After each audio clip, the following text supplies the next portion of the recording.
Salve, nobre! Estamos no ar para mais uma live profana. Nosso encontro quinzenal de lives aqui no Profano Graal, sempre iniciando uma semana temática, e a semana temática dessa vez é a semana temática sobre cervejas trapistas. Então hoje uma live sobre cervejas trapistas. Vamos vendo o pessoal entrar. Técnica, me diz aí como é que tá o som. Estou fazendo a live sem microfone, porque o meu microfone Bluetooth não funciona muito bem com o Instagram, tem uma incompatibilidade, não sei do que se trata.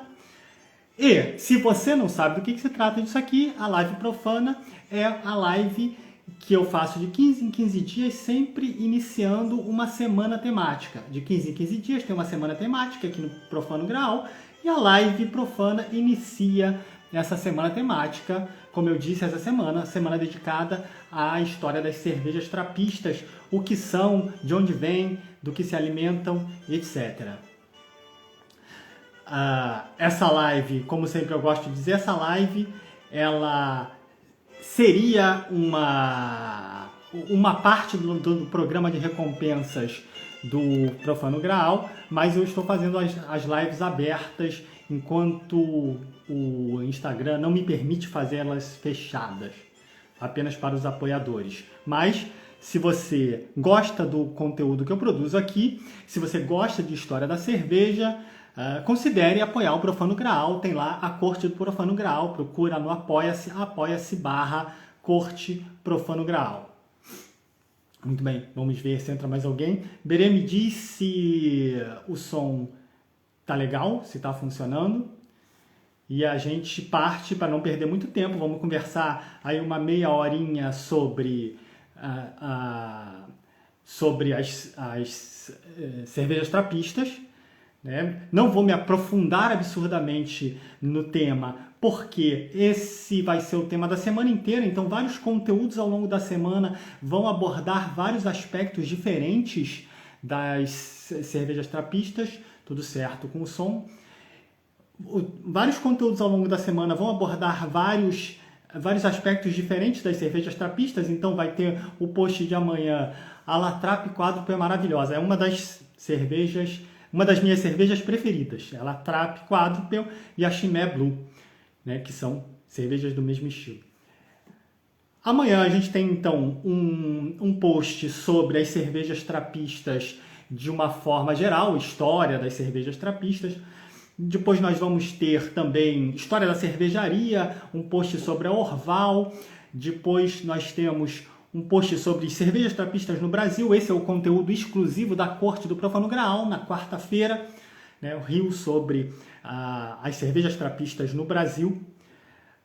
Por isso eu digo, se você quer se aprofundar na história da cerveja, considere apoiar aqui o nosso trabalho, né? Se você gosta do conteúdo do Profano Graal, considere se tornar um apoiador. Então, nessa live eu não vou entrar a fundo nos detalhes das cervejas trapistas, mas eu quero falar de uma forma geral sobre esse fenômeno de monges fazendo cerveja. Óbvio que eu vou falar da história da ordem trapista, né? Quem são, de onde vêm, por que produzem cerveja, mas a ordem dos trapistas, ela está...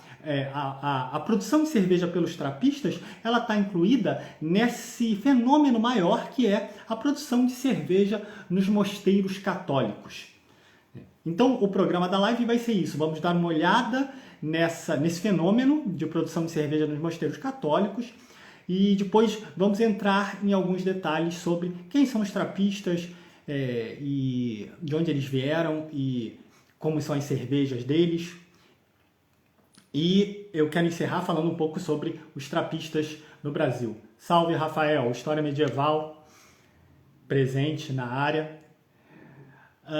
Eu quero começar falando desse fenômeno, porque para nós que estudamos cerveja parece ser já uma coisa muito óbvia, muito batida. A gente sabe que desde a Alta Idade Média se produz cerveja dentro de mosteiros católicos.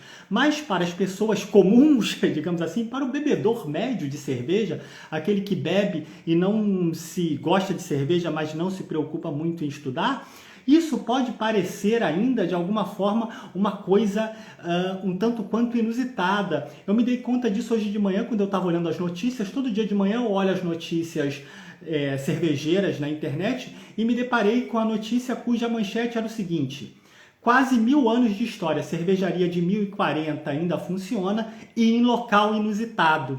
Quer dizer, ela está falando do mosteiro de Weihenstephan, que é um dos mosteiros mais antigos a produzir cerveja na Baviera, né? E chamando a atenção para o fato de que é uma cervejaria com quase 1000 anos e produzida dentro de um mosteiro católico. Então, para o leigo, para aquele que não estuda a história da cerveja ou nunca fez um curso de cerveja, esse negócio de monges católicos produzindo cerveja pode parecer algo muito estranho, né? Porque parece que cerveja e religião, ou cerveja e religiosidade, elas estão em universos diferentes à primeira vista, né?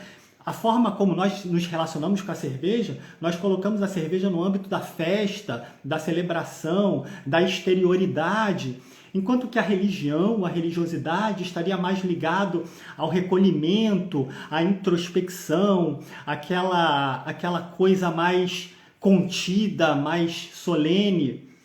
Quando, na verdade, para esses monges que produzem cerveja, o que eles estão fazendo ao produzir cerveja dentro do mosteiro é produzir seu alimento, né? Produzir pão e produzir cerveja é produzir o seu alimento cotidiano.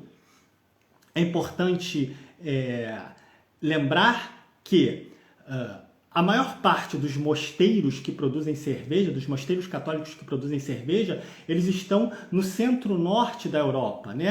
A Europa tem aquela divisão entre vinho e cerveja, onde o sul tem um clima mais propício à produção de uvas e de frutas e por isso se especializou mais na produção de vinhos, como é o caso aqui da Itália, Portugal, Espanha, uma parte da França, enquanto que o centro-norte tem um clima e um solo mais propício à produção de cereais e por isso acabou se especializando na produção de cerveja, gerou povos cervejeiros, digamos assim, da Baviera para cima, Holanda, norte da França, Bélgica, obviamente, e as ilhas, né, Inglaterra, Irlanda, toda essa parte mais ligada à cerveja. Então, são nos mosteiros mais ao norte que esse hábito de se produzir cerveja se disseminou. O que esses caras estão fazendo é produzir a cerveja que eles bebiam antes de fazer os seus votos e virarem monge. Eu me arriscaria a dizer até que eles bebiam desde criança, né? Se eu dissesse isso, talvez eu tenho quase certeza de que não estaria exagerando, né?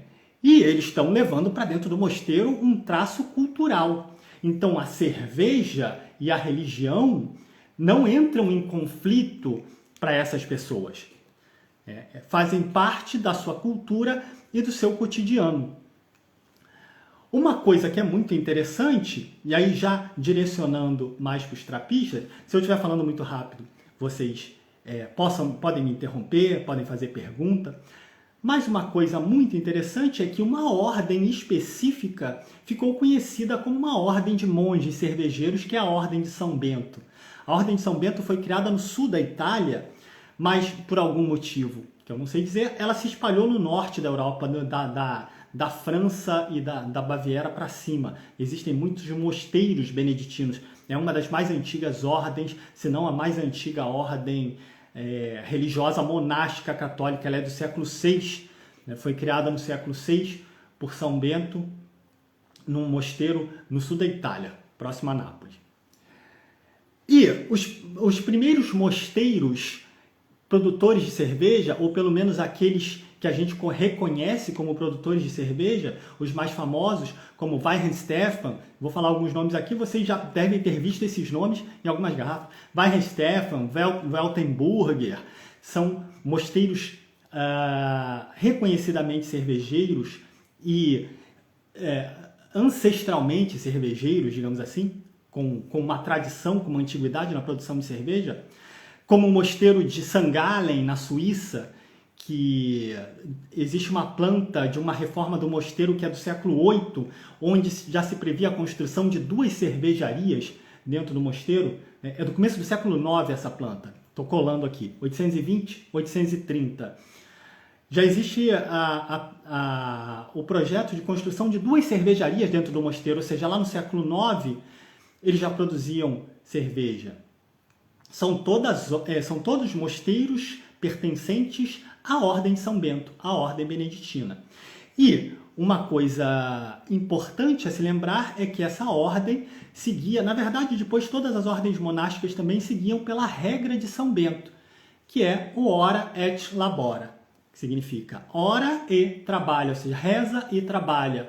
Prega esse equilíbrio entre o tempo de meditação e de oração e o tempo de trabalho. E o trabalho é esse, é a própria gestão do mosteiro. Então você tem monges especializados em várias funções. O monge cozinheiro, que provavelmente era também o cervejeiro, né? O monge copista, né? Que copia os manuscritos na biblioteca do mosteiro.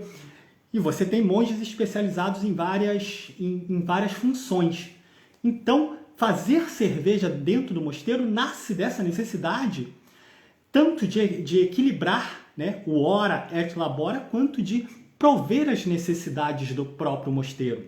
É importante lembrar que muitos desses mosteiros eles são isolados. Se a gente vai num mosteiro trapista hoje, né, para beber uma cerveja, quem já foi na Bélgica ou na Holanda, sabe que eles são isolados das cidades. Se eles são isolados das cidades hoje, imagina na Alta Idade Média. Então, eles têm que prover as suas próprias necessidades. A Ordem de São Bento, eu digo, depois virou uma ordem obrigatória, um estilo de vida obrigatório para todas as ordens monásticas até o século XIII, mas isso é uma outra questão. Agora, os trapistas, muita gente não sabe, os trapistas são uma subdivisão de uma subdivisão da Ordem de São Bento. Porque primeiro surge a Ordem de São Bento lá no século VI, depois surgem os monges cistercienses no século... Minha cola, cadê? No século XII. Eles se chamam Ordem Cisterciense porque é criado no mosteiro de Cister, na França, em 1119, no começo do século XII. Esses ainda não são os trapistas. Os trapistas são uma divisão dos cistercienses, que são os cistercienses reformados da estrita observância, que nascem no século XVI, aí sim, no mosteiro de La Trappe. Coisa importante, o mosteiro de La Trappe fica na França também, né? Assim como o mosteiro de Cister. O mosteiro de La Trappe não é o mosteiro que produz a nossa La Trappe, que a gente conhece hoje, né? A nossa La Trappe que a gente conhece hoje é do mosteiro de, vou colar de novo, von Königshoven, na Holanda, né? Não é nem na França. Notre Dame de Königshoven, não sei se pronuncia assim, obviamente, porque eu não falo holandês.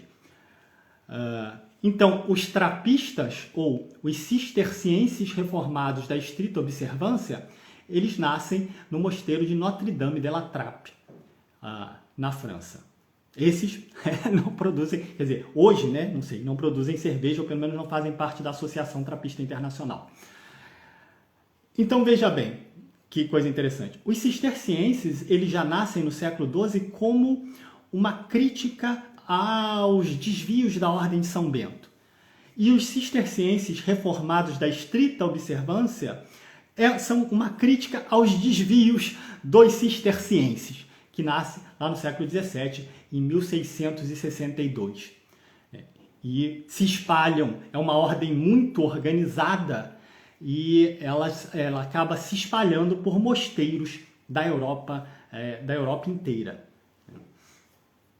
A gente tem outros mosteiros que pertenciam aos cistercienses, que depois passaram a pertencer aos trapistas, ou seja, aos cistercienses da estrita observância, como o mosteiro de Orval, por exemplo.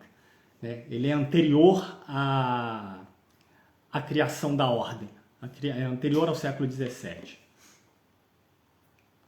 Muito bem. Esses caras estão produzindo lá cerveja, não só cerveja, né? Eles produzem cerveja, eles produzem queijos, geleias, chocolates, biscoitos. Cada mosteiro produz um ou mais desses produtos que para o seu sustento próprio e para vender como forma de sustentar as obras do mosteiro, né? Sustentar a própria manutenção da vida monástica. Só no final do século XX é que vai surgir a Associação Trapista Internacional, em 1997. Então é uma coisa muito mais recente do que a gente pode pensar à primeira vista. A partir do surgimento da Ordem Trapista Internacional é que vão começar a surgir as regras para a produção de produtos trapistas. Só com a Ordem Trapista Internacional é que vai surgir o selo de autêntico produto trapista. Faço uma pausa para beber água e vocês me dizem se está compreensível.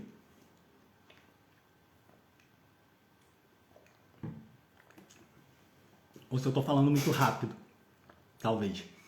É porque a ideia é a gente bater esse papo aqui de uns 30 minutos, não se estender muito e também não se aprofundar muito no tema, para acabar não dando muitos spoilers do conteúdo que vem aí pelo resto da semana. Então estamos lá.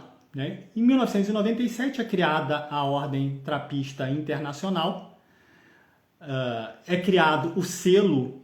O selo é posterior. Eu não anotei a data da criação do selo de autêntico produto trapista, mas enfim, o selo é posterior, obviamente, à criação da ordem. E para um mosteiro pleitear o uso do selo de autêntico produto trapista nos seus produtos, nos produtos que ele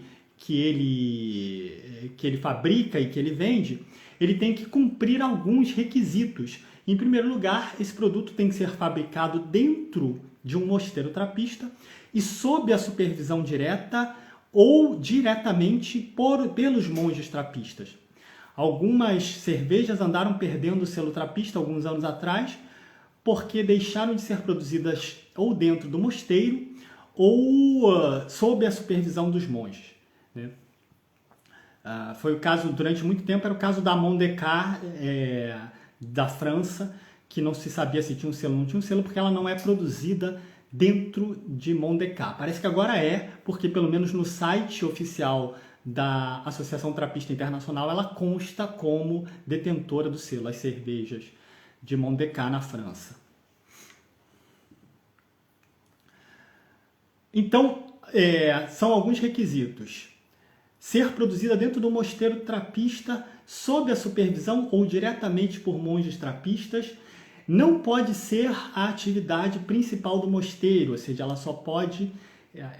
essa produção ela só pode ser vendida para suprir as necessidades, para fechar as contas, né, do mosteiro, mas não pode ser a atividade principal do mosteiro e nem pode entrar em conflito com os valores da ordem.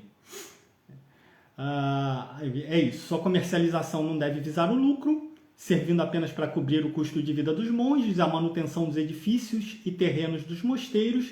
A cervejaria deve ter importância secundária dentro do mosteiro e as práticas de negócio devem ser adequadas ao modo de vida monástico. Esses são os pré-requisitos para que um produto trapista ganhe o selo de autêntico produto trapista. Só para fazer um balanço geral, hoje existem aproximadamente 171 mosteiros trapistas no mundo, incluindo 2 mosteiros no Brasil. Vou falar mais para frente. Mais desses 171, você tem na associação apenas 19 mosteiros associados à Associação Trapista Internacional. Aqui. Você tem 19 associados à Associação Trapista Internacional. Desses 19, 11 produzem cerveja e desses 11, 10 têm o selo. Um não tem esse selo. Muito recentemente, o mosteiro de Spencer, nos Estados Unidos, perdeu o seu selo. Na verdade, o mosteiro de Spencer parou de produzir cerveja. e inclusive não faz parte mais oficialmente da Associação Trapista Internacional. Tem o Mosteiro da Espanha de Cardeñas, que há uma dúvida se a cerveja tem o selo ou não. Eu acho que é Cardeñas que produz dos 11. 10 tem o selo. Aquela que não tem o selo é Cardeñas na Espanha, que produz cerveja, mas ainda não conseguiu o selo. Então nós temos hoje 5 na Bélgica, 2 na Holanda, 1 na Áustria, 1 na França e 1 aqui na Itália, que é a Abadia delle Tre Fontane, das Três Fontes, em Roma, que eu ainda não tive a oportunidade de visitar, mas assim que eu for a Roma, sem dúvida vou dar uma passada na Abadia delle Tre Fontane, que fazem cerveja com eucalipto, que é um negócio que eu tenho muita curiosidade de ver como é que é. Curiosidade interessante, então, para a gente, 21 e 21, para a gente entrar já no último tópico dessa nossa conversa. Curiosidade interessante, o único mosteiro trapista não europeu, né, fora da Europa, que faz parte da Associação Trapista Internacional hoje, é o mosteiro de Nossa Senhora da Boa Vista, em Santa Catarina, no Brasil. Então, é um mosteiro feminino de Santa Catarina, Nossa Senhora da Boa Vista, que é o único mosteiro não europeu a fazer parte da Associação Trapista Internacional hoje. E elas produzem, se não me engano, chocolate, e o chocolate que elas produzem ganharam recentemente o selo trapista, cumpriram os requisitos para ganhar o selo de autêntico produto trapista. Daniel entrou aí, Daniel sabe dessa história melhor do que eu, né? Daniel estava acabando de falar aqui dos trapistas no Brasil, né? Daniel, inclusive, me mandou esse link alguns dias atrás. O Mosteiro de Nossa Senhora da Boa Vista, em Santa Catarina, hoje é o único mosteiro fora da Europa a possuir o selo trapista, e as monjas de Nossa Senhora da Boa Vista produzem chocolate, se não me engano, ou doces. Vou até conferir aqui. A Associação Trapista Internacional, vocês me perdoem essa pequena cola que eu tenho que fazer ao vivo, porque eu esqueci de abrir o site. Associação Trapista Internacional. Mosteiro de Nossa Senhora da Boa Vista. Elas produzem chocolates, exatamente. Elas produzem chocolates e os chocolates delas têm o selo trapista. E, alguns anos atrás, acho que em 2020, elas tinham 2 ou 3 monjas desse mosteiro que estavam na Escola Superior de Cerveja e Malte, em Blumenau, aprendendo a fazer cerveja. Então, provavelmente, elas também estão produzindo cerveja, ou pelo menos estão tentando produzir cerveja, e futuramente pode ser que nós tenhamos aí uma cerveja trapista feita por um mosteiro trapista feminino. Seria a primeira cerveja trapista do mundo a ganhar o selo, feita por monjas, feita num mosteiro feminino. Nós estamos torcendo para que isso venha a se concretizar, porque seria um marco muito interessante, né? Além de ser o único mosteiro fora da Europa a pertencer à associação, ser o único mosteiro feminino a produzir cerveja e a receber o selo de autêntico produto trapista. Estamos na torcida para que as monjas lá de Santa Catarina, de Nossa Senhora da Boa Vista, consigam esse selo de autêntico produto trapista. Mais uma pausinha. Falei, Daniel, que entrou agora, me confirma aí se eu estiver errado. Só um momento.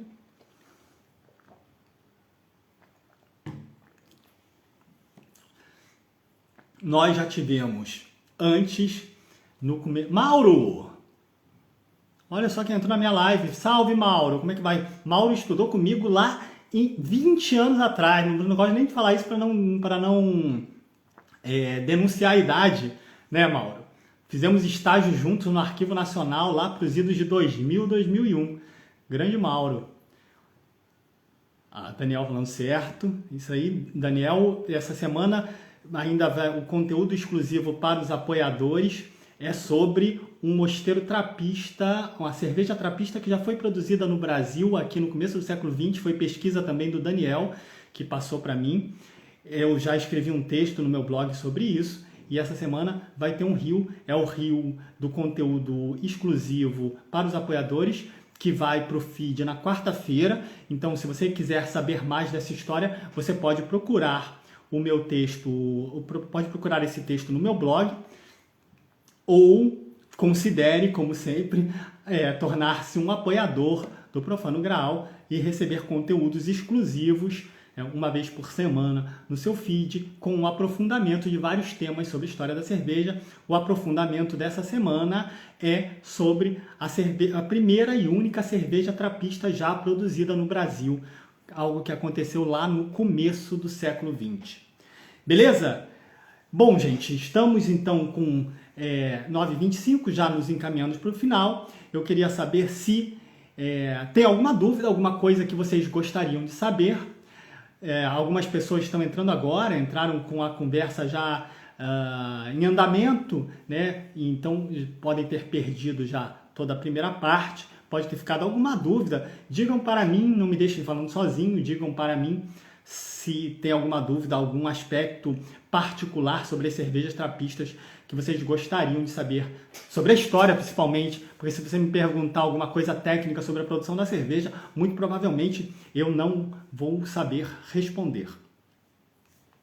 Aproveito para lembrar que as lives profanas ficam sempre salvas aqui no feed, então se você chegou agora e perdeu o começo da live, você pode procurar aqui no feed.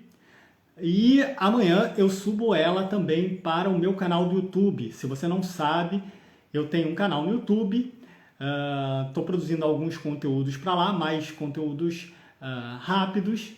São sempre os mesmos estilos? Boa, ótima pergunta.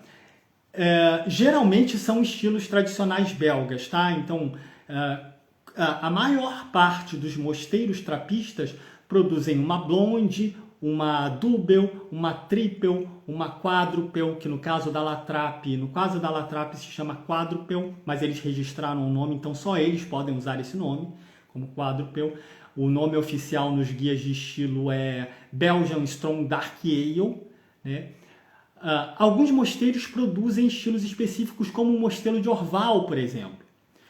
O mosteiro de Orval a Abadia delle Tre Fontane também aqui na Itália. Também produzem um único estilo de cerveja. O da Orval é o mais, digamos assim, conhecido e diferente, porque o da Orval é feito com leveduras selvagens, com Brettanomyces, né? Leveduras selvagens é um termo errado. Na verdade, é feito com Brettanomyces, né? Então, é uma cerveja muito diferente que não se encaixa nesses estilos tradicionais blonde, double, triple, quadruple. Double, triple e quadruple, inclusive, são estilos criados dentro dos mosteiros, né? Isso é uma cerveja com Brettanomyces, a Orval. Achei ela no supermercado aqui perto de casa, vou comprar umas 2 garrafas na semana que vem. Sim, Daniel, a Orval é sensacional. Só bebi uma vez, mas agora eu encontrei ela no mercado aqui perto de casa. Vou comprar umas 2 ou 3 garrafas e para beber aí, aproveitando o frio, né? Que aqui nós ainda estamos no frio, nós estamos chegando no auge do inverno agora. A Abadia delle Tre Fontane, vou até conferir, mas a Tre Fontane também só produz um tipo de cerveja. Abadia delle Tre Fontane, que é essa cerveja que eu falei, eles usam eucalipto na cerveja. Abadia de Tre Fontane, Roma. Mas é melhor procurar a cerveja. Tre Fontane, cerveja, birra. Tre Fontane, birra. Não, eles produzem mais de uma cerveja. Eles produzem mais de uma cerveja. Birra trapista.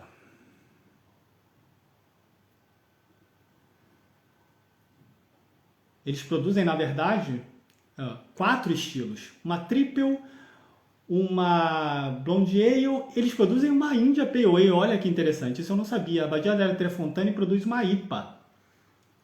E produz uma double. Eles produzem 4 estilos, me parece.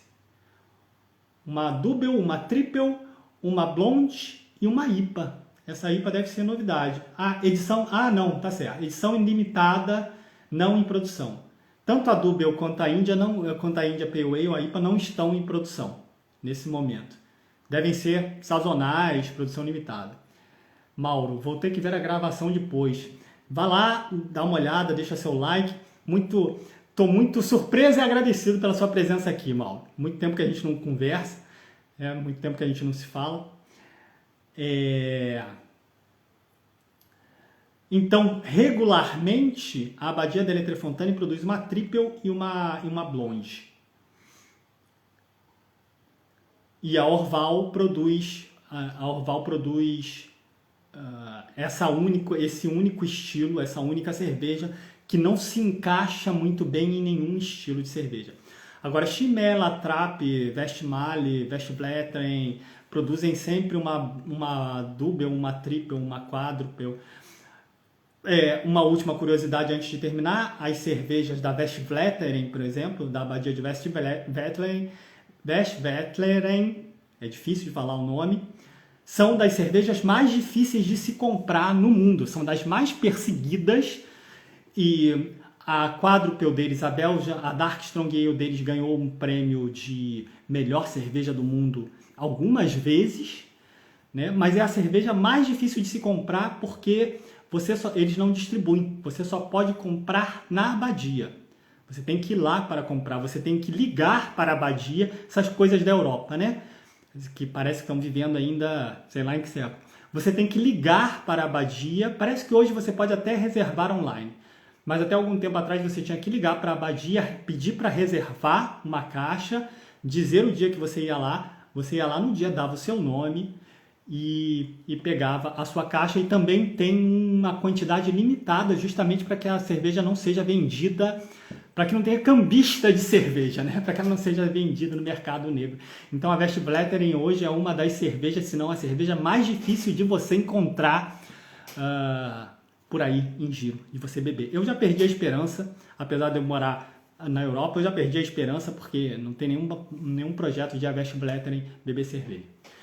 Bom, meu povo, o que eu tinha para falar hoje com vocês é isso. Se vocês tiverem alguma dúvida, vai falando aí, enquanto eu vou dando os recados finais, que a live vai ficar salva, como eu falei, as lives sempre ficam salvas no Instagram e no YouTube. Considere, como sempre, fazer parte da Corte do Profano Graal com R$5 por mês. Não paga nenhuma cerveja trapista. Com R$5 por mês você já faz parte da Corte do Profano Graal e já tem benefícios, né? Conteúdos exclusivos, aprofundamento de temas sobre história, sempre sobre história da cerveja. E deixo quase que eu falo em italiano aqui, deixo o agendamento, né, para a próxima live. Daqui a 2 semanas nós vamos ter mais uma semana temática. E a próxima live vai ser sobre cerveja, uso de plantas alucinógenas nas cervejas. Né? A gente sabe que o lúpulo é uma coisa muito recente nas cervejas. Se você não sabe, não perca a próxima semana temática do Profano Graal sobre plantas alucinógenas, uso de plantas alucinógenas na cerveja, onde a gente vai contar com a participação especial da outra parte do Profano, que é da Berê, que está aí, para falar sobre esse tema muito interessante. Beleza? Então, eu me despeço por aqui, agradeço a todos que participaram, me despeço com a música de sempre. Agradeço a todos que participaram, que acompanharam, e nos vemos todo dia no feed e na próxima live, daqui a 2 semanas. Muito obrigado a todos, valeu!